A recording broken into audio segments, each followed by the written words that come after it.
सहना भवतु सहनौ भुनक्तु सह वीर्यङ्करवावहै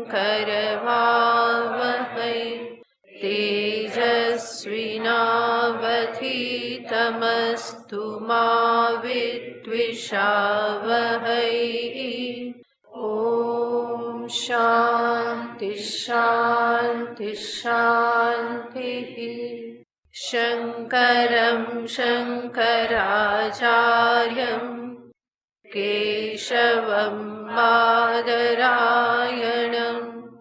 सूत्रभाष्यकृतौ वन्दे भगवन्तौ पुनः पुनः। ईश्वरो गुरुरात्मेति मूर्तिभेदविभागिने व्योमवद्व्याप्तदेहाय दक्षिणामूर्तये नमः।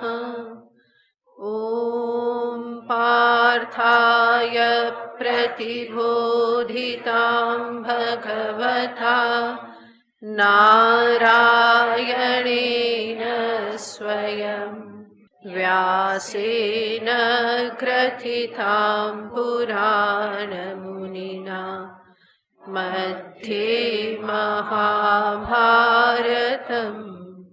अद्वैतामृतवर्षिणीं भगवतीम् अष्टादशाध्यायिनीम्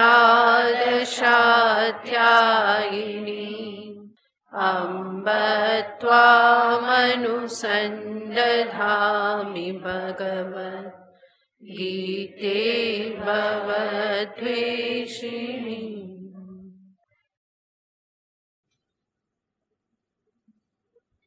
श्रीभगवानुवाच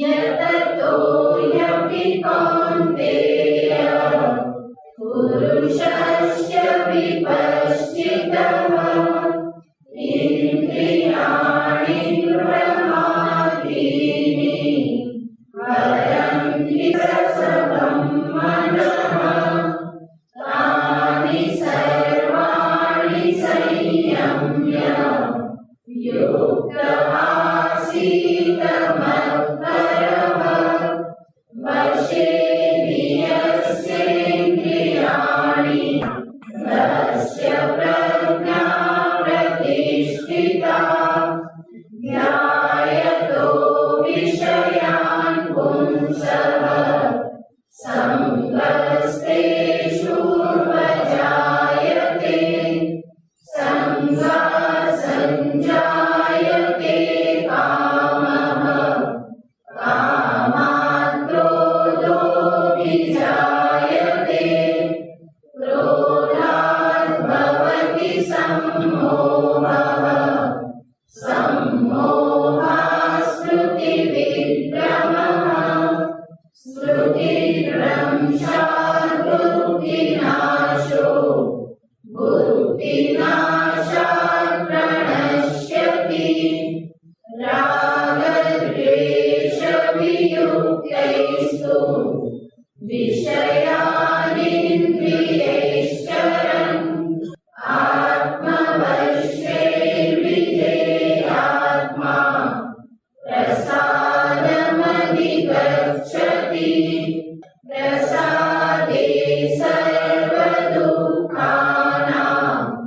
हानिरस्योपजायते प्रसन्नचेतसो यासु बुद्धिः पर्यवतिष्ठते।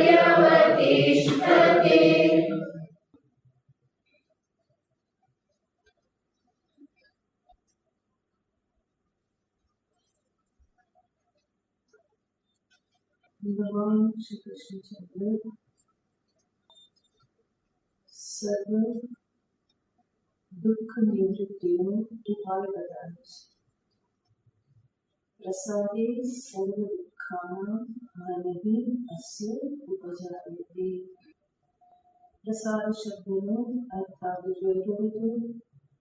प्रसाद प्रसन्नता यानी मननी निर्मलता।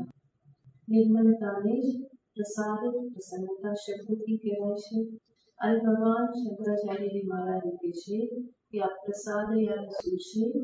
સ્વાસ્થ્ય। સ્વાસ્થ્ય અંતઃકરણનું સ્વાસ્થ્ય એ જ શું છે? પ્રસન્નતા, પ્રસાદ, નિર્મલતા છે। સ્વાસ્થ્ય અને સ્વમસ્થિત હોવું, અંતઃકરણ સ્વસ્થ હોવું એનો અર્થ છે અંતઃકરણ સાત્વિક હોવું। કારણ કે સમસ્ત સત્વગુણમાંથી એની ઉત્પત્તિ થયેલી છે। તો સત્વગુણ એ અંતઃકરણનું સ્વરૂપ છે અને અંતઃકરણ જ્યારે સત્વમાં સ્થિત હોય, એમાં સાત્વિકતાનું પ્રાધાન્ય હોય, તો એવા અંતઃકરણને સ્વસ્થ કહેવામાં આવે। અને આવી સ્વસ્થતામાં જ પ્રસન્નતા હોય, જેને આપણે પ્રસન્નતા આનંદ શબ્દથી ઓળખીએ છીએ। સત્વયુક્ત અંતઃકરણ, શુદ્ધ અંતઃકરણ હંમેશા પ્રસન્ન હોય। એટલા માટે પ્રસન્નતા અને નિર્મલતા, પ્રસન્નતા અને અંતઃકરણનું સ્વસ્થ હોવું આ બધા એક સમાનાર્થી શબ્દ થઈ ગયા છે। ભગવાન અહીંયા કહે છે કે પ્રસાદે સર્વ દુઃખાનામ હાનિ। મનુષ્યના જીવનમાં જ્યાં દુઃખ હોય છે તો ત્યાં જ્યારે વિચાર કરીએ તો વસ્તુતઃ મનુષ્યને કોઈ મનુષ્ય દુઃખી કરતો નથી, મનુષ્યને કોઈ વિષય દુઃખી કરતો નથી, પરંતુ મનુષ્ય પોતાની જ અપેક્ષાઓથી, પોતાના જ તીવ્ર રાગ દ્વેષ કામ ક્રોધાદી વિકારોના કારણે હંમેશા વિચલિત થતો હોય છે, દુઃખી થતો હોય છે। એ સિવાય બહારથી દુઃખ આવતું શારીરિક કષ્ટ જે પણ આવી જે છે એ બહુ અલ્પ હોય છે, પરંતુ અંદરનું દુઃખ મનુષ્યનું વધારે હોય છે। અને એ દુઃખના મૂળમાં આ પ્રમાણે અપેક્ષાઓ, વાસનાઓ, એના રાગ દ્વેષ આદિ કારણ બનતા હોય છે। અંતરનું પ્રસન્ન હોવું, નિર્મળ હોવું એનો અર્થ છે આ અશુદ્ધિથી મુક્ત હોવું, વિકારોથી મુક્ત હોવું। અને આવા વિકારો, અશુદ્ધિ, રાગ દ્વેષાદી, કામ ક્રોધાદી ન હોય તો સ્વાભાવિક જ છે કે દુઃખ પણ ન થાય। માટે ભગવાન કહે છે કે પ્રસાદે સર્વ દુઃખાનામ હાનિ। અસ્ય અને આગળ જેને વિધેયાત્મક કહેલો હતો એને જ અહીંયા ભગવાન અસ્ય શબ્દથી કહે છે કે એ વ્યક્તિને માટે વિધેયાત્મા જે છે એના દુઃખની નિવૃત્તિ થઈ જાય છે। પ્રસન્ન ચેતસઃ આશુ બુદ્ધિ પરિતિષ્ઠતે। અને આવા પ્રસન્ન નિર્મળ ચિત્તવાળો જે છે એની બુદ્ધિ બહુ જલ્દી સ્થિત થઈ જાય છે, યાને એ સ્થિત પ્રજ્ઞતાને પ્રાપ્ત કરે છે। યોગ શાસ્ત્રમાં ચિત્તને પ્રસન્ન નિર્મળ રાખવા માટેના ઉપાય બતાવેલા છે। શાસ્ત્ર આપણને દર્શાવે છે કે વ્યવહારમાં રહીને પણ કેવી રીતે હું પ્રસન્ન રહી શકું, મારા અંતરને શુદ્ધ રાખી શકું। પ્રસન્ન રહી શકું યાની કેવળ હસતો રહી શકું એવો અર્થ નહીં, પરંતુ પ્રસન્નતાની સાથે સાથે કોને લેવાનું કે શુદ્ધિને પણ લેવાની। તો વ્યવહારમાં રહીને પણ હું પ્રસન્ન રહી શકું એના માટે શું કરું, કેવી રીતનો વ્યવહાર કરું, તો એના અનુસંધાનમાં યોગ શાસ્ત્ર કહે છે। સૂત્રમાં દર્શાવવામાં આવ્યું છે મૈત્રી, કરુણા, મુદિતોપેક્ષાણામ। મૈત્રી, કરુણા અને મુદિતા ઉપેક્ષા સુખ દુઃખ પુણ્યાપુણ્ય વિષયાણામ ભાવનાતઃ ચિત્ત પ્રસાદનમ। યોગ શાસ્ત્ર મનુષ્યને 4 વિભાગમાં વહેંચી દે છે। મનુષ્યનો મનુષ્યની સાથે મુખ્ય વ્યવહાર હોય છે અને તકલીફ પણ એને ત્યાં જ થતી હોય છે। કોઈ જળ વિષય સાથે વ્યવહારમાં એટલી કોઈ તકલીફ નથી। તો અહીંયા મનુષ્ય સાથે વ્યવહાર કરે ત્યારે જ એના રાગ દ્વેષાદી જે છે એ વધતા હોય છે અને એની અપેક્ષાઓ પણ મનુષ્ય પાસેથી જ મનુષ્યને વધારે હોય છે. તો એ મુખ્ય ક્ષેત્ર છે. માટે વ્યવહાર કરવાનો છે એના અનુસંધાનમાં યોગશાસ્ત્ર કહે છે. એકલા તો બધા સારા હોય, પરંતુ જ્યારે બીજાની સાથે વ્યવહાર થાય, રહેવાનું થાય, ત્યારે ખબર પડે કે વાસ્તવિક સ્વરૂપ કેવું છે. બાકી એકલા તો બધા સારા રહે, કારણ કે વ્યવહાર નથી તો કઈ એવી રીતની તકલીફ પણ થવાની નથી. માટે વ્યવહારમાં રહીને પણ મનુષ્ય વ્યવહાર તો કરવાનો જ છે. ગમે એટલો નિવૃત્ત થઈને રહે છતાં પણ કંઈક વ્યવહાર તો એને કરવાનો જ છે. તો મનુષ્યને 4 વિભાગમાં વહેંચે છે. આને એ વિભાગ દર્શાવવા કે છે સુખી મનુષ્ય, દુઃખી મનુષ્ય, પુણ્યાત્મા યાની સજ્જન એવા મનુષ્ય અને અપુણ્યાત્મા યાની જે સજ્જન નથી, અધાર્મિક છે. તો 4 વિભાગમાં આ પ્રમાણે વહેંચે છે. એમાં કહે છે કે જે સુખી જે છે એની સાથે મૈત્રી ભાવ રાખો. સુખીની ઈર્ષા ન કરવી. મારા કરતા જે સુખી છે એની ઈર્ષા ન કરવી, પરંતુ એની સાથે મૈત્રી ભાવ રાખવો. મૈત્રી ભાવ એટલે એ અર્થમાં નથી કે એની સાથે સંબંધ રાખો કામ લાગશે, હવે એ અર્થમાં શાસ્ત્ર કહેતું નથી. પરંતુ મૈત્રી ભાવ એનો અર્થ છે કે એની ઈર્ષા ન કરવી. મારી પાસે આટલું છે, એની પાસે આટલું બધું છે, કઈ એનામાં આવડત નથી, છતાં પણ એને મળી ગયું છે. હું કરીને થાક્યો પણ મને મળ્યું નહીં. મેં કેટલી મહેનત કરી અને એની પાસે કઈ નથી, છતાં એ આગળ વધી ગયો. આને શું કહેવાય? ઈર્ષા કહેવાય. તો સુખી લોકોને જોઈ મારા કરતા આગળ સુખી જે છે, ધની છે, આદિ જે છે, આપણે સુખી એટલે કોને સમજીએ છીએ? જે ધનવાન છે, પૈસે ટકે સંપન્ન, ખાધે પીધે સુખી. બીજી જે રીતે દુઃખી હોય અલગ, પરંતુ આપણને શું લાગે? આ બધા સુખી છે. જે પણ આપણને સુખી લાગતા હોય જે દ્રષ્ટિથી, ત્યાં શાસ્ત્ર કહેશે કે ઈર્ષા ન કરો, પરંતુ મૈત્રી ભાવ રાખો. તો ઈર્ષા આદિથી બચી જવાનું. જે દુઃખી છે એના પ્રત્યે કહેશે કરુણા. દુઃખી લોકો પ્રત્યે અંતરમાં કરુણાનો ભાવ રાખવો. એવું નહીં કે દુઃખી છે તો ભલે એના કર્મો ભોગવે છે, મારે શું? આવી રીતે પોતે ત્યાં છે, પોતાને જે પ્રાપ્ત થયું છે એનું અભિમાન ન કરવું. નહીં તો પોતાનાથી જે નીચેની કક્ષાએ છે, કોઈ પણ કક્ષાએ, ધનથી કે પછી બીજી કોઈ પણ કક્ષાએ, એને જોઈ અને અંતરમાં અભિમાન આવી જતું હોય છે. શાસ્ત્ર કહેશે અભિમાન નહીં, પરંતુ કરુણા, દયાનો ભાવ રાખવો. અને એમાં બીજું ઘણું બધું આવી જાય. બુદ્ધતા, ઘમંડ, આ બધું જ અભિમાનના જુદા જુદા સ્વરૂપો છે. તો એ બધાથી શાસ્ત્ર કહેશે કે એવા ભાવ અંતરમાં ધારણ ન કરો, પરંતુ કરુણા, સહાનુભૂતિને અંતરમાં રાખો. ત્રીજું કહેશે પુણ્યાત્મા, સજ્જન, સદ્ગ્રસ્ત છે, એની સાથે વ્યવહારમાં કેવો ભાવ રાખવો? તો કહેશે મુદિતા. મુદિતા અને પ્રસન્નતાનો ભાવ રાખવો. સદ્ગ્રહસ્થની સાથે વ્યવહાર કરતી વખતે અંતરમાં હંમેશા એક મુદિત ભાવ હંમેશા ધારણ કરો.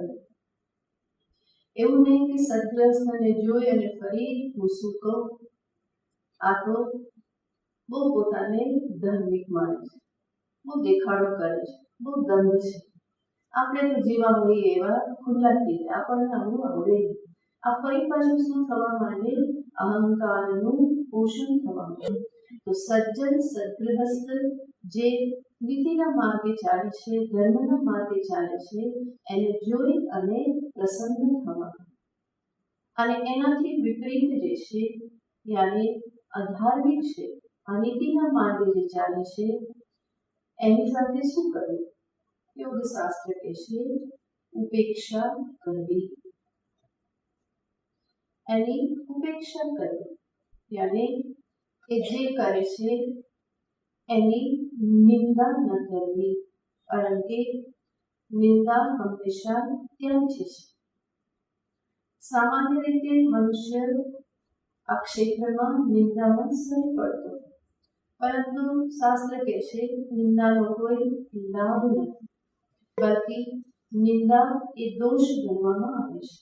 તો નિંદા ન કરવી, પરંતુ ઉપેક્ષા ભાવ કેળવવો. ભગવાન જુએ છે, ભગવાન કરશે, એની દ્રષ્ટિમાં થઈ રહ્યું છે, જે થાય તે બરાબર છે, આવું વિચારી અને ઉપેક્ષા ભાવ રાખવો. નહીં તો નિંદા દોષથી બચી નહીં શકાય. એટલું જ નહીં, બધાને તમે સુધારી શકવાના નથી, માટે સુધારો કરવા માટે જશો તો ત્યાં પણ ફરી નિરાશા લાગશે. આ જરૂર પણ તૈયાર હોય, સામેથી પૂછતું હોય તો સલાહ જરૂર આપો, પરંતુ મનમાં એ ધારણ કરવું કે હું બધાને સુધારી દઈશ દુનિયાને, તો એ બધા પાપી કે પછી અધાર્મિક જે છે એ બધાને પાઠ ભણાવી દઈશ, તો એવું વિચારવું એ મૂર્ખાની માત્ર છે. જગતમાં દરેક પ્રકારના લોકો હંમેશા રહેવાના છે. સતયુગ હોય, દ્વાપર હોય, ત્રેતા હોય કે કલયુગ હોય, હંમેશા દરેક પ્રકારના લોકો રહેવાના જ છે. જગતનું સ્વરૂપ છે, વિભિન્નતા, દ્વંદ્વ, આ બધું જગતનું સ્વરૂપ છે. માટે જે સાધક છે, જેના જીવનનું કંઈક લક્ષ્ય છે, તો એને યોગશાસ્ત્ર કહે છે કે આ પ્રમાણે મૈત્રી, કરુણા, મુદિતા, ઉપેક્ષા આ ભાવ અંતરમાં ધારણ કરો. જગતમાં મનુષ્ય સાથે વ્યવહાર કરતી વખતે અને આવી રીતે ભાવના રાખશો તો એનાથી શું થશે? ચિત્ત પ્રસાદનમ, ચિત્તની પ્રસન્નતા, નિર્મલતા પ્રાપ્ત થશે. ઘણા બધા દોષોથી બચી જવાશે. તો આ દર્શાવવામાં આવ્યું યોગશાસ્ત્રમાં. એ સિવાય પણ કહેવામાં આવે છે કે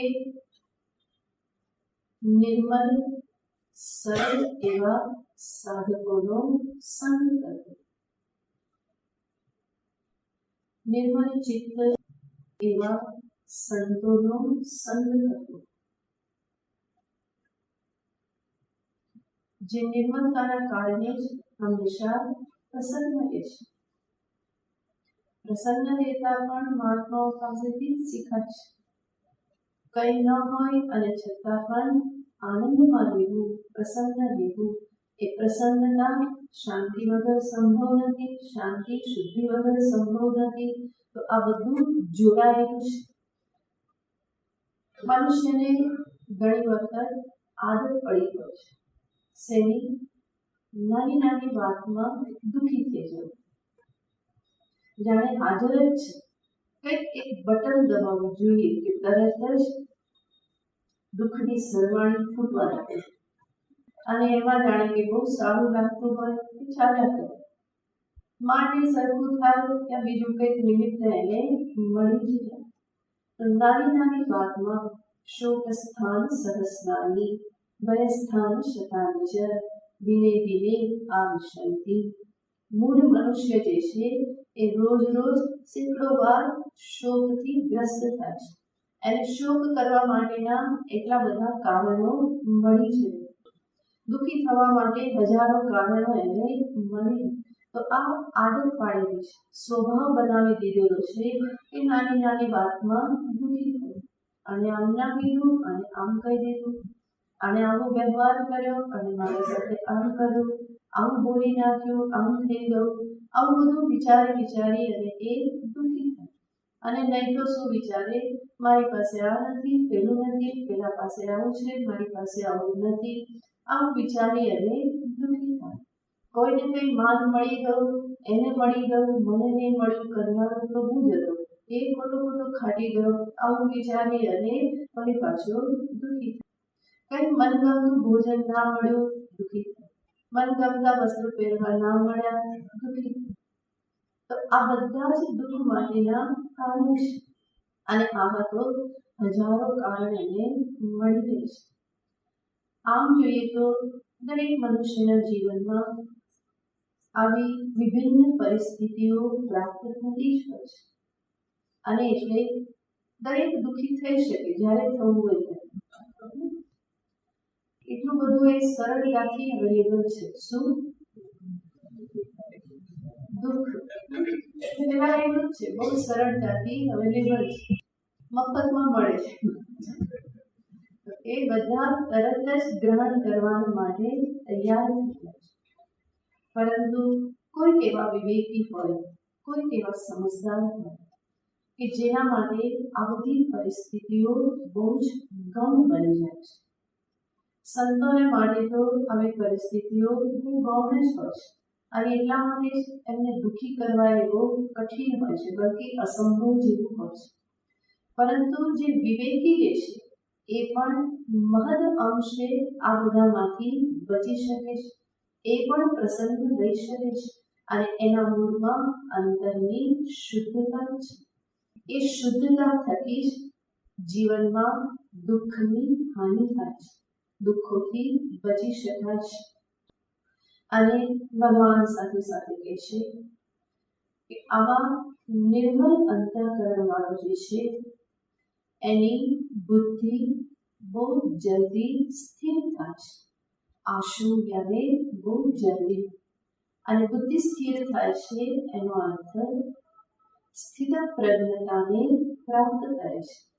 સ્થિત પ્રજ્ઞના જ લક્ષણો ચાલી રહ્યા છે અને ભગવાન સ્થિત પ્રજ્ઞતા રૂપી યોગની પ્રાપ્તિની જ વાત કરી રહ્યા છે.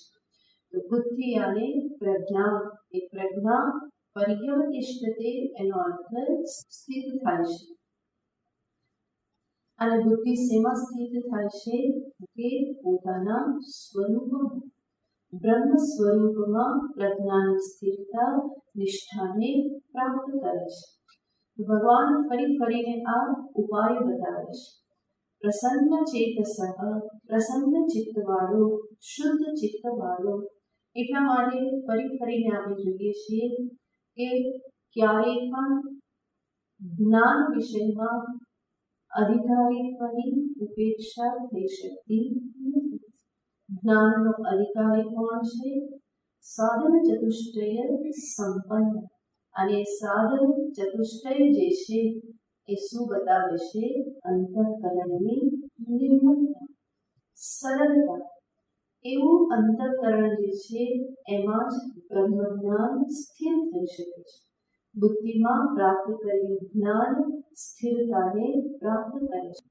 એને જ અહીંયા ભગવાન કહે છે બુદ્ધિ પર્યવતિષ્ઠતે. ભગવાન કહે છે આશુ, જલ્દી. આવું શા માટે કહે છે? કારણ કે અંતરની નિર્મળતા તરફ ધ્યાન આપ્યા વગર, જીવનમાં પરિવર્તનને સ્થાન આપ્યા વગર કોઈ દિવસો સુધી જપ ધ્યાન શ્રવણ આદિ કરતો રહે તો પણ એનું જ્ઞાન સ્થિર થતું નથી. પોતાના અંતરમાં ઝાંખવું જ રહ્યું. જે પણ અશુદ્ધિ, આસુરી સંપત્તિ જે પણ છે એને ધીમે ધીમે ક્ષીણ કરવી છે. જો એ પ્રમાણે કરવામાં ન આવે તો સાધના જે છે એ એટલી ફળદાયી નીવડતી નથી. જરૂર જે કરશો એનું પુણ્ય તો પ્રાપ્ત થશે જ, પરંતુ અંતરમાં જે જ્ઞાન ફળીભૂત થવું જોઈએ અને જ્ઞાનનું જીવનમાં જે ફળ મળવું જોઈએ એ ફળ પ્રાપ્ત થતું નથી. માટે અધિકારીત્વ કે જે અંતરની નિર્મળતા એની ક્યારેય પણ ઉપેક્ષા થઈ શકે નહીં. અને અંતર નિર્મળ થયું તો જ્ઞાન તો સ્થિર થવાનું જ. અંતરની નિર્મળતા એનો અર્થ છે કે મન એકાગ્ર થાય છે, મન સ્થિર રહેશે. આ બધી નિર્મળતાની પરિણતિ છે. તો એવું મન કે એવી બુદ્ધિ જે છે એ જ તો જ્ઞાન માટેનું સાધન છે. દૃશ્યતે ત્વત્રયા બુદ્ધ્યા સૂક્ષ્મયા સૂક્ષ્મદર્શિભિઃ. एष सर्वेषु भूतेषु गूढ़ोत्मा न प्रकाशते. ઉપનિષદ કહેશે સર્વના અંતરમાં રહે છે. તત્વ, પરમ તત્વ, બ્રહ્મ, પરમાત્મા સર્વના અંતરમાં ગૂઢ છે, રહેલ છે, પરંતુ ન પ્રકાશતે, સર્વને માટે પ્રકાશિત થતો નથી. કારણ કે એને પકડવા માટે શું જોઈએ કે એકાગ્ર બુદ્ધિ જોઈએ, કુશાગ્ર બુદ્ધિ જોઈએ અને સાથે સાથે સૂક્ષ્મ બુદ્ધિ જોઈએ. આ એકાગ્રતા, સૂક્ષ્મતા આ બધાના મૂળમાં શું રહેલું છે? શુદ્ધિ રહેલી છે. અને એ પ્રાપ્ત થઈ તો ભગવાન કહેશે આશુ બુદ્ધિ પર્યવતિષ્ઠતે.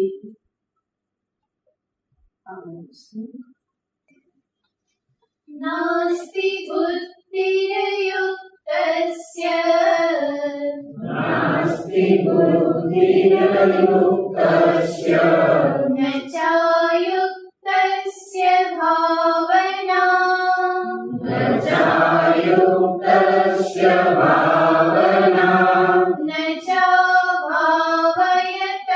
शान्तिः न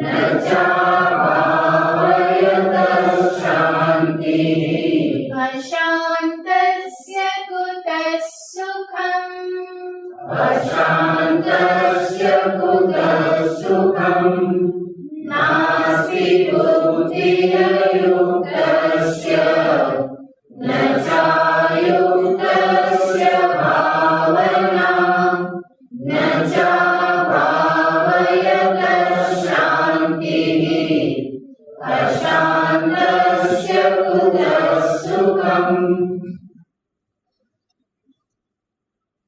ભગવાને 61મા શ્લોકમાં કીધેલું હતું તાની સર્વાણી સંયમ્ય યુક્ત આસીત મત્પરઃ. ભગવાને કહ્યું હતું સર્વ ઇન્દ્રિયોને સંયમિત કરી યુક્ત આસીત મત્પરઃ. ભગવાને ત્યાં યુક્તતા અને મત્પરતા આની વાત કરેલી. 3 સાધન દર્શાવ્યા હતા: ઇન્દ્રિય સંયમ, યુક્તતા અને મત્પરતા, જેનો આપણે બહુ વિસ્તારથી વિચાર કરેલો. એ વસ્તુને ભગવાન ફરી દર્શાવે છે અને એનાથી સિદ્ધ થાય છે કે ભગવાન આ બાબતને એટલું મહત્વ આપે છે. આગળ ભગવાને વિધેય રૂપે દર્શાવેલું અને અહીંયા ભગવાન નિષેધ દયા નિરૂપણ કરે છે, જેમાં ભગવાન કહે છે નાસ્તિ બુદ્ધિરયુક્તસ્ય અયુક્તસ્ય બુદ્ધિ નાસ્તિ. જે અયુક્ત છે, આગળ કહ્યું તો યુક્ત આસિત એનાથી વિપરીત, જે અયુક્ત છે એને નાસ્તિ બુદ્ધિ, એને જ્ઞાન પ્રાપ્ત થતું નથી. બુદ્ધિ શબ્દનો અર્થ થાય છે જ્ઞાન.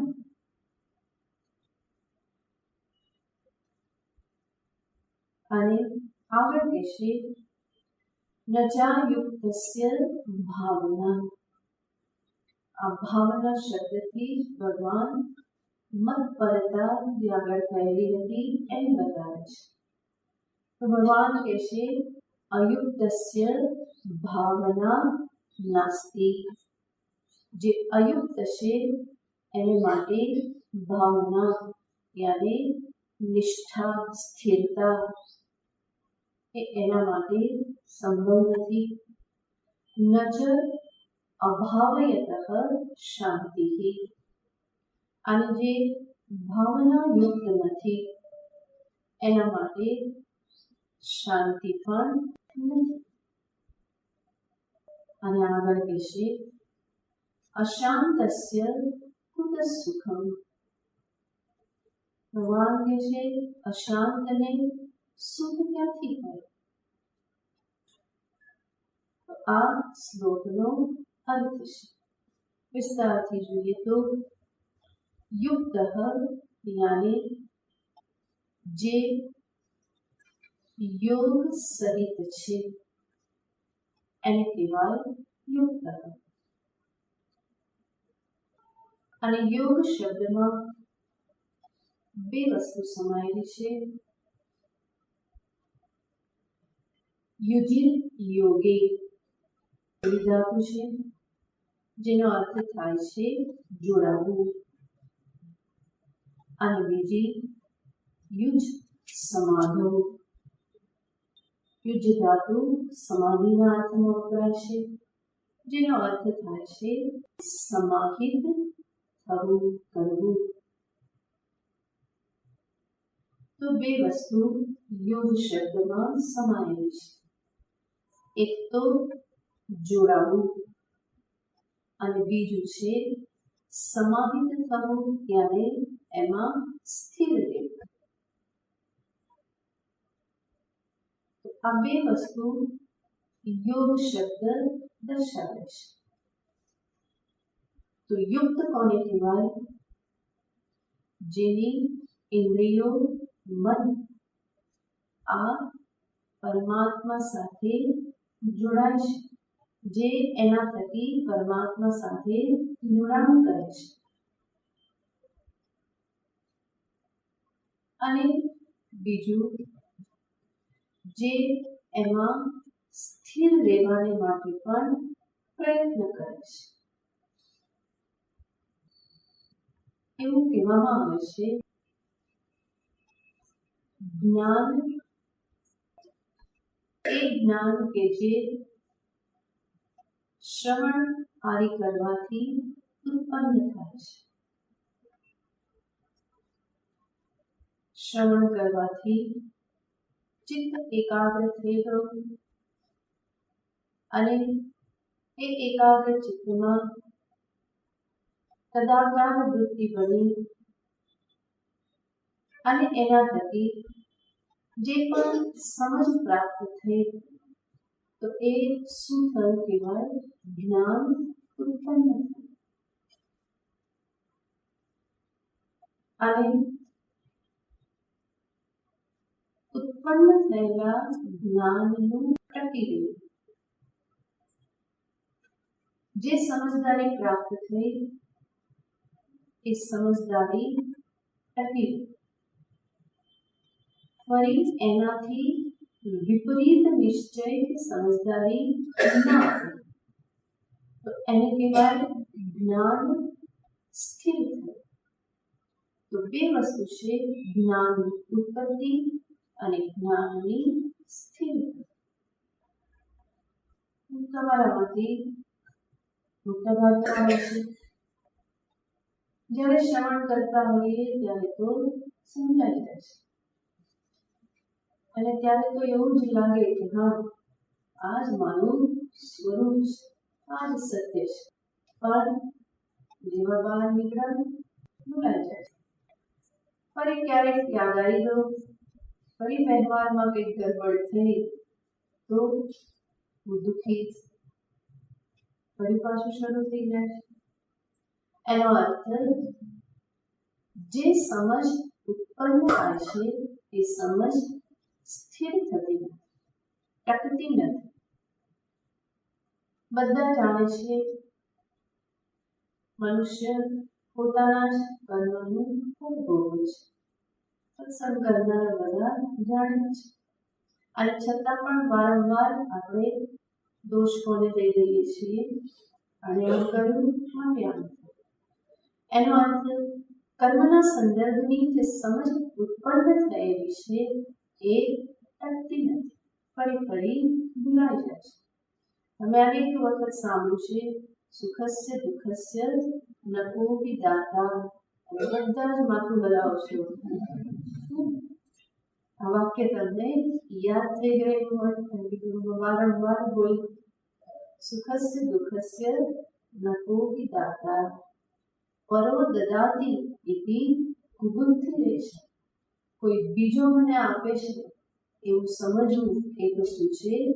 કુબુદ્ધિ છે. બુદ્ધિ આને ના સમજી છે, મૂર્ખતા છે. અને છતાં પણ હું વારંવાર મૂર્ખ બનવા તૈયાર થઈ ગયો છું. શું કરીને?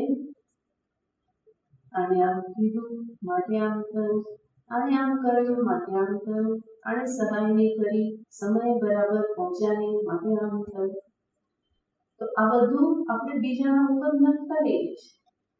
જાણીએ છીએ કે સ્વકર્મનું જ ફળ છે, અને છતાં પણ બીજાને દોષ આપીએ છીએ.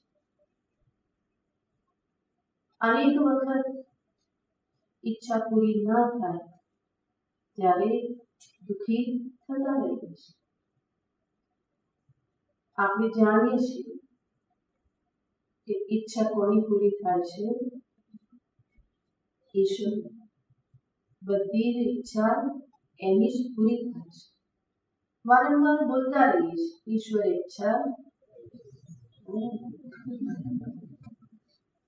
એ બધું બરાબર, પણ અત્યારે તો મારી ઈચ્છા ભણવાની ઈચ્છા ભલે અત્યારે વિચાર નથી કરતો.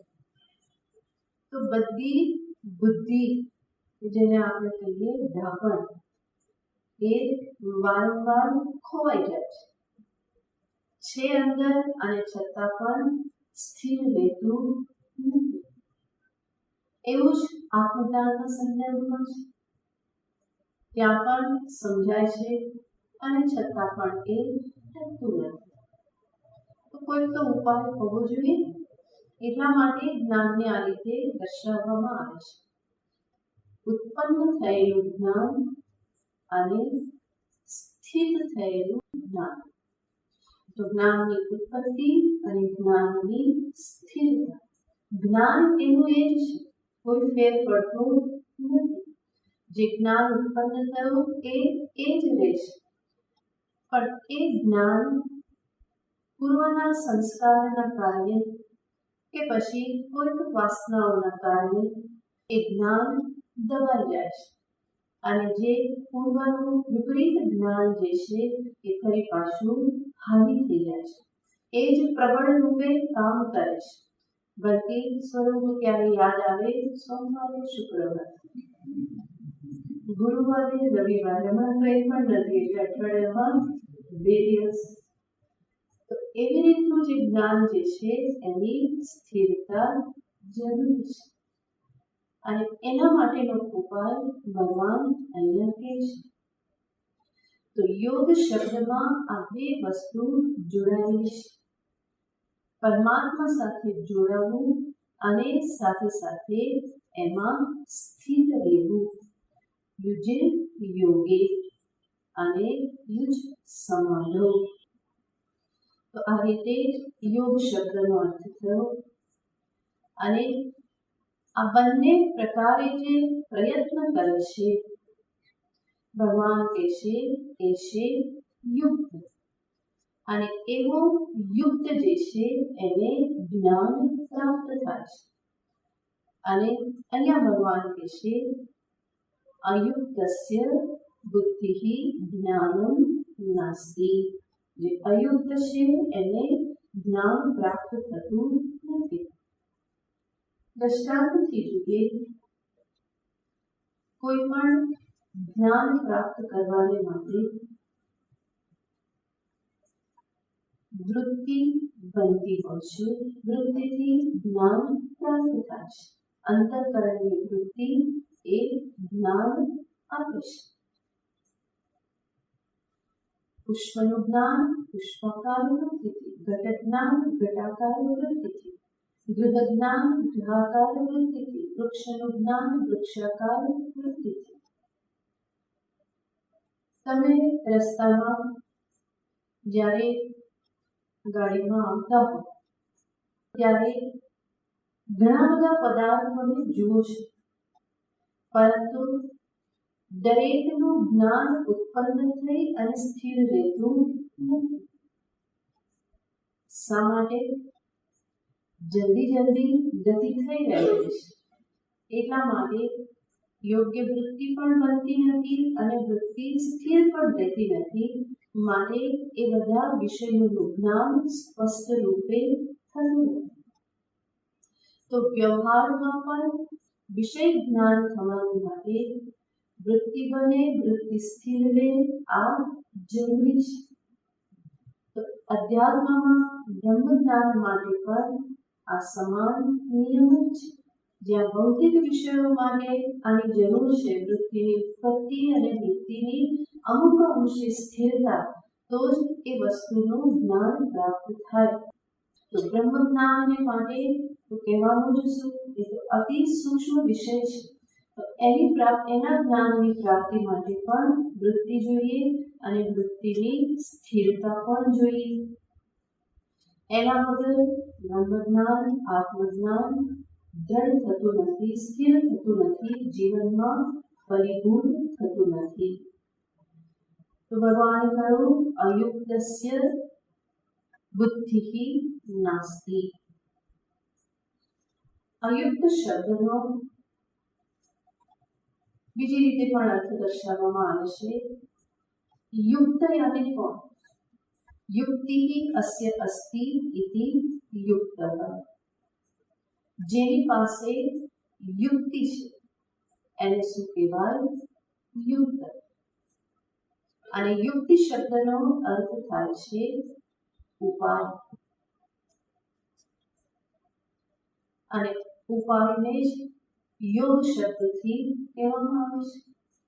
જ્ઞાન યોગ, કર્મયોગ આ બધા શું છે? ઉપાય છે, સાધન છે. તો યુક્તિ જેની પાસે છે અને યુક્તિ અને ઉપાય. બહુ સીધી સાદી ભાષામાં કહીએ તો યુક્ત કોણ છે? જેની પાસે પોતાના શરીર, ઇન્દ્રિય, મન, બુદ્ધિને નિયંત્રણમાં રાખવાનો ઉપાય છે, યુક્તિ છે. પોતાના શરીર, ઇન્દ્રિય, મન, બુદ્ધિ પર નિયંત્રણ કરવાની યુક્તિ, એને સંયમમાં રાખવાની યુક્તિ જેની પાસે છે એને કહેવાય યુક્ત. આપણે અનેક વખત જોયું છે ભગવાન કૃષ્ણને યુક્ત શબ્દ બહુ જ પ્રિય છે.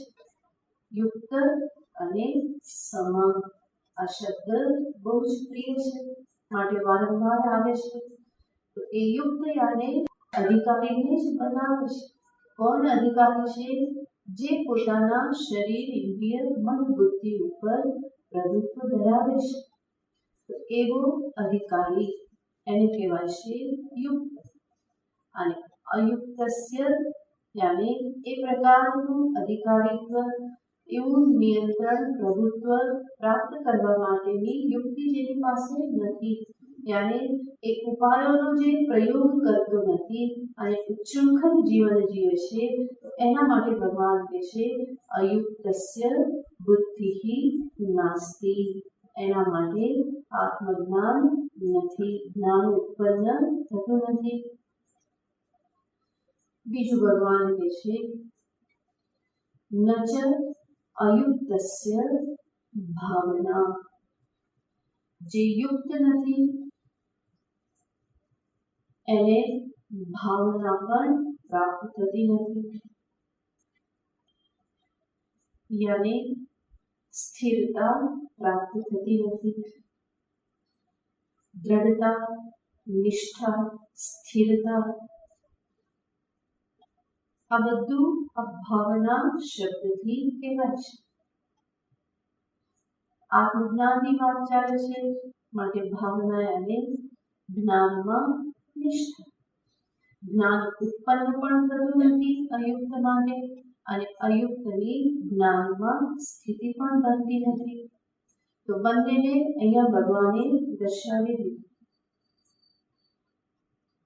જે પણ સ્થિરતાની વાત કરવામાં આવે છે એના અનુસંધાનમાં થોડો વિચાર કરીએ તો આત્મજ્ઞાનમાં સ્થિરતા, નિષ્ઠા એ જરૂર નિધિધ્યાસન, ફરી શ્રવણ મનન નિધિધ્યાસનના અભ્યાસથી પ્રાપ્ત થાય છે. પરંતુ કેવળ એના થકી પણ બધા પ્રાપ્ત કરી લે એવું સંભવ નથી. એ શ્રવણ મનનાદિ થવા માટે પણ અમુક પ્રકારની સ્થિરતા, એકાગ્રતા તો જોઈએ છે. નહીં તો વેદાંત શ્રવણ પણ એકાગ્રતાથી નહીં થાય. મનન પણ એકાગ્રતા વગર સંભવ નથી. ધ્યાન માટે તો વાત જ શું કરવી. તો એ જે પ્રાથમિક એકાગ્રતા, વૃત્તિની સ્થિરતા જે છે, એની પ્રાપ્તિને માટે ભગવત ભક્તિ એને સાધન તરીકે દર્શાવવામાં આવે છે. પ્રેમપૂર્વક ભાવથી થયેલી ઈશ્વર ભક્તિ. ત્યારે જે પણ સેવા પૂજા કરીએ તો એ પણ કેવી રીતે કરીએ? એકાગ્રતા. ભગવાનમાં મન લગાવવાનો એમાં સતત પ્રયત્ન. જપ કરીએ, એક ને એક શબ્દ કે મંત્રનું ઉચ્ચારણ. એનો અર્થ શું છે? મનને એ જ શબ્દમાં, એ જ મંત્રમાં રાખવું. અથવા તો મંત્રનો જે પરમ અર્થ છે ભગવાન, એમાં મનને રાખીએ. તો જપરૂપી સાધન પણ શેના માટે છે? આ એકાગ્રતાને અંત પુણ્ય તો જરૂર પ્રદાન કરે છે, ઈશ્વરની પ્રસન્નતા પણ પ્રદાન કરે છે, પણ સાથે સાથે એનાથી શું થાય છે? તો એકાગ્રતા પ્રાપ્ત થાય છે. સગુણ પ્રભુનું ધ્યાન, ચિંતન, ભગવાનના ચરણથી પ્રારંભ કરી અને મસ્તક સુધી ધીમે ધીમે મનને લઈ જવું, એ ધ્યાન કરવું. મસ્તકથી ફરી નીચે ઉતરી ચરણ સુધી આવવું, ફરી ચરણથી મસ્તક પર્યંત, મસ્તકથી ચરણ પર્યંત. આ સગુણ ધ્યાનનો એક પ્રકાર છે. અને આવી રીતે આવૃત્તિ કરતા કરતા અંતે ભગવાનનું જે સ્વરૂપ જે છે એ ધ્યાન કરનારના અંતરમાં આવી જાય છે અને એમાં એ સ્થિર થઈ શકે છે. તો આ રીતે કરેલું ભગવાનનું ધ્યાન, ભગવાનની માનસ પૂજા, આ બધું જ જે છે કે જે ભક્તિના સ્વરૂપો છે, એના પરિણામે મન જે છે એ સ્થિર થાય છે. મનને આદત પડે છે એક વિષયમાં રહેવાની, જે ફરી ફરીને કુદાકુદ કરતું રહેશે. જ્યારે આ બધા કાર્ય જે છે શું કરે છે? મનને એક વિષયમાં રહેવાની આદત પાડે છે. અને ભગવાનનું કરેલું ધ્યાન ભાવનાપૂર્વક, ભાવથી, પ્રેમથી ભગવાનનું ધ્યાન કર્યું, એ ધ્યાન એવું લાગે કે જગત ભૂલાઈ જાય. તો આ જે સ્થિતિ જે પ્રાપ્ત થાય છે એ જ શું છે? અંતઃકરણની સ્થિરતા, નિર્મળતા, આ બધાને પ્રાપ્ત કરાવે છે કે જે આગળ જતા મને આત્મજ્ઞાનમાં સ્થિરતા પ્રાપ્ત કરવામાં પણ ઉપયોગી થાય છે. ભલે સગુણ પ્રભુનું ધ્યાન હોય, ચિંતન હોય, એ ભાવનાપૂર્વક કરવામાં આવેલું હોય, પરંતુ મનને પડેલો એ જે અભ્યાસ જે છે એ અભ્યાસ અંતે આત્મજ્ઞાનમાં પણ કામ લાગે છે. તો ભગવત ભક્તિ એ મનને શુદ્ધ કરવાનો, એકાગ્ર કરવાનો, નિર્મલ કરવાનો અને સ્થિર કરવાનો, આ બધા માટેનું એ સાધન છે. એટલા માટે જ દર્શાવવામાં આવે કે વેદાંતનો સાધક હોય છતાં પણ એણે ભક્તિ સાધનની ઉપેક્ષા ન કરવી. જ્યાં સુધી એ અધિકારીત્વ પ્રાપ્ત નથી થતું, મન સ્થિર નથી થતું, એકાગ્ર નથી થતું, તો જરૂર વેદાંતના જિજ્ઞાસુએ પણ જીવનમાં એ સાધનને સ્થાન આપવું જોઈએ, ઉપાસનાને સ્થાન આપવું જોઈએ. અને જે ભક્ત જે છે એને પણ જ્ઞાન સાધનની ઉપેક્ષા નહીં કરવી જોઈએ. ભક્તિ કરતા કરતા પણ અંતે લક્ષ્ય તો એ જ છે. માટે બંનેમાંથી જે પ્રાપ્ત કરવાનું છે એ પ્રાપ્ત કરવા માટે તૈયાર રહેવું છે. એટલી નિષ્ઠા પ્રાપ્ત થઈ ગઈ કે તત્વચિંતન આરામથી થઈ શકે છે, બુદ્ધિ બીજે ક્યાંય ભાગી જતી નથી, મન ચંચળ થતું નથી. તો પછી ઉપાસના આદિ ન કરો તો ચાલે, પરંતુ જ્યાં સુધી એ ન થાય ત્યાં સુધી ઈશ્વરનું ધ્યાન ચિંતન, ઈશ્વરને પ્રાર્થના, જપ સાધના આ બધું જીવનમાં થતું રહેવું જોઈએ. તો ભગવદ ભક્તિમાં જે ભાવના જોડાયેલી છે એ ભાવના અંતે ક્યાં કામ લાગે છે? આત્મભાવના, આત્મજ્ઞાન નિષ્ઠા એ જ્ઞાનને સ્થિર કરવામાં કામ લાગે છે. જો એની ઉપેક્ષા કરી દેવામાં આવે તો જીવનભર આ પ્રશ્ન થતો રહે, બધું સમજાય પણ ટકતું નથી. આ ટકતું નથી એ હંમેશા જીવનભર ચાલ્યા કરે. એ સમસ્યામાંથી મુક્ત થવું હોય તો શું કરવું પડે?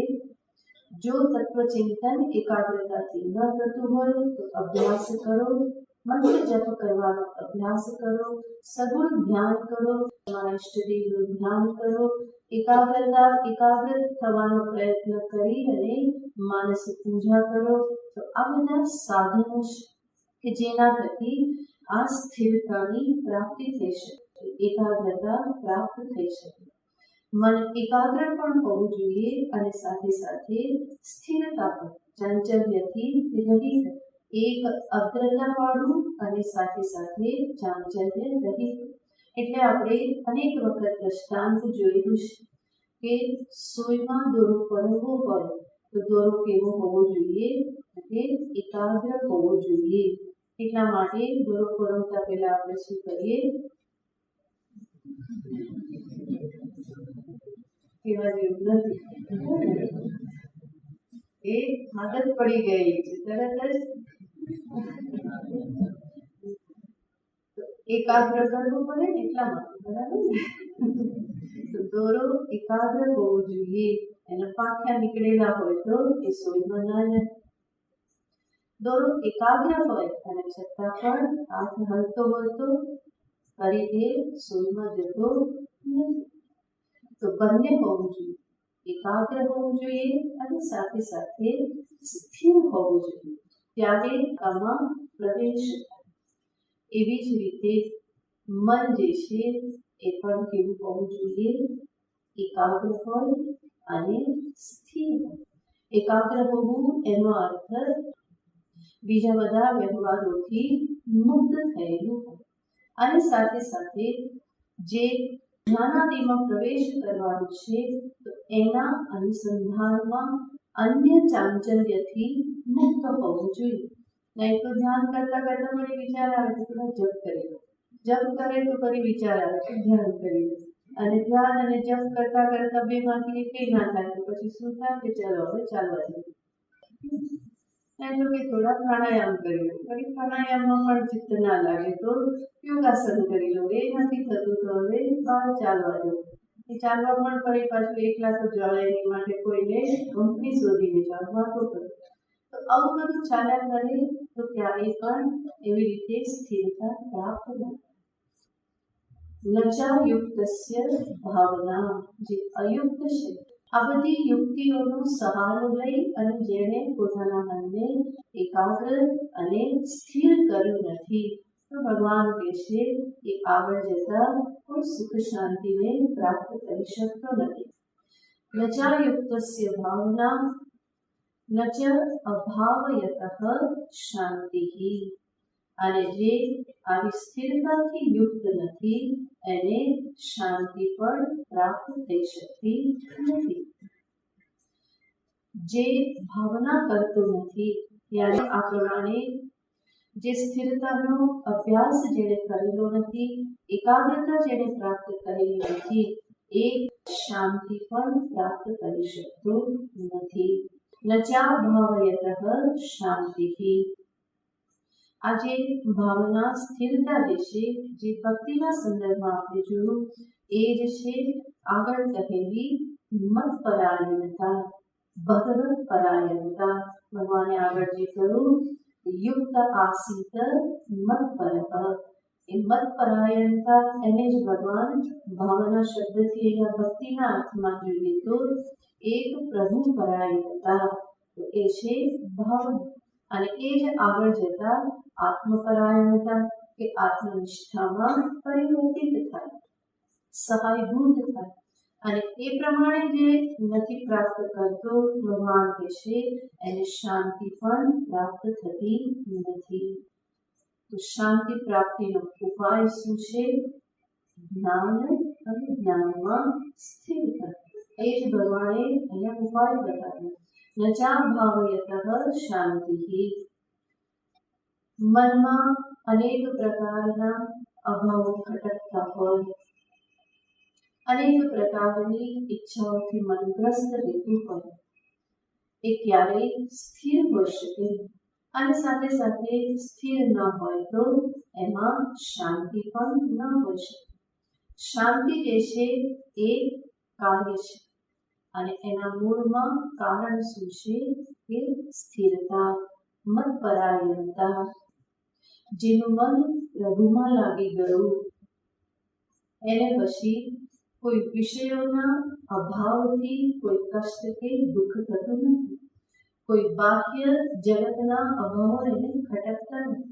જેમાં મન લાગ્યું છે એ પરમાત્મા કહેવાશે કે પૂર્ણ છે અને પૂર્ણ પરમાત્મામાં મન લાગ્યું, એમાં સ્થિરતા પ્રાપ્ત થઈ તો જગતના વિષયો બહુ ગૌણ બની જાય છે.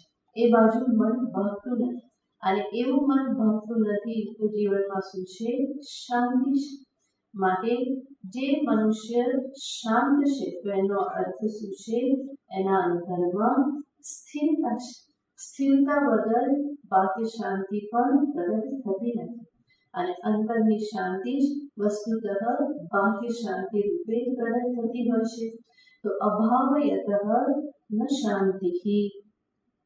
અશાંતસ્ય કુત સુખમ. ભગવાન સ્વયં પ્રશ્નાર્થ કરી દે છે. આ કુતઃ સુખમ એનો અર્થ ભગવાન પૂછતા નથી કે અશાંતને સુખ ક્યાંથી મળશે. અર્જુનને પૂછતા નથી, પરંતુ કુતઃ સુખમ એ કુતઃ આક્ષેપાર્થ છે કે અશાંતને સુખ ક્યાંથી મળે. એનો અર્થ ન જ મળે. ક્યારેય પણ અશાંત વ્યક્તિને સુખ પ્રાપ્ત થઈ શકે નહીં. આપણે અનેક વખત જોયેલું છે કે સાચું સુખ કે આનંદ જે છે એ અને શાંતિ આ બંને પર્યાય છે. શાંતિ અને આનંદ આ વસ્તુતઃ કહેવાશે કે એક જ છે. આપણે જેને આનંદ તરીકે જાણીએ છીએ એ વાસ્તવમાં શું? કે મજા અને દર વખતે આપણે જોયું હતું મજા આવી અને ગઈ. તો એ મજા નહીં, પરંતુ આનંદ, જે આનંદ અહીંયા કહેવામાં આવે છે એ આનંદ વસ્તુતઃ શું છે? શાંતિ જ છે. એ વૃત્તિના ઉછાળારૂપ કે ઉભરારૂપ આનંદ કે સુખ નહીં, પરંતુ જ્ઞાનના ફળ સ્વરૂપ જે આનંદની વાત કરવામાં આવે છે એ આનંદ અને શાંતિ એ બંને એક જ છે. કહેવામાં આવે કે આનંદના ઉભરા આવે, અંતરમાં તો આનંદ રસ જરે આવું બધું કહેવામાં આવે, પરંતુ વસ્તુતઃ એ આનંદના ફુવારા એટલે બીજા કોઈ હોતા નથી, પણ એના મૂળમાં શું છે? શાંતિ જ છે. તો શાંતિ અને આનંદ એ વેદાંતમાં સમાન રૂપે જ છે.